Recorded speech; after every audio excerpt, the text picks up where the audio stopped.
करायचा होता उमरखेडला. त्या दिवशी अर्धी झालेली मोहीम आज करायची होती पूर्ण. या 2 आदिमानवापैकी या बसलेल्या आदिमानवाला घेऊन मी गेलो उमरखेडला.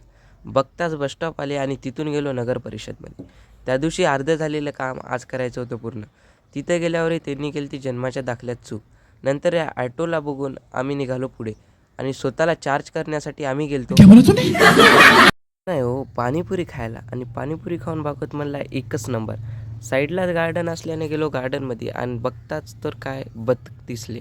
यांना हाय हॅलो करून आम्ही गेलो इकडं फोटोशूटसाठी. फोटोशूट तर काय झाले नाही, पण ससे नेमकेच दिसले. एवढे होते की एक घरीच घेऊन जाऊ वाटत होता. एकानं स्वतःचे घरही बनवले होते आणि तिथून आम्हाला लगेच बाहेर काढून दिले की म्हणले होते की जा नाही, आता नाही 4:30ला या. आमच्याकडे काय नव्हता टाईम म्हणून आम्ही गेलो सामान घेऊन निघालो बसस्टॉपच्या दिशेने. तिथं गेलो, थोडा वेळ बसलं आणि नेमकंच बघतो तर काय परी आली होती. त्या परीला एवढी गर्दी पाहून आम्ही थक्क झालो होतो. म्हणून बाजूची परी पकडली आणि लगेच हदगावला आलो. हदगाव कधी आली कळालंच नाही. ब्लॉग आवडला तर सबस्क्राईब करा.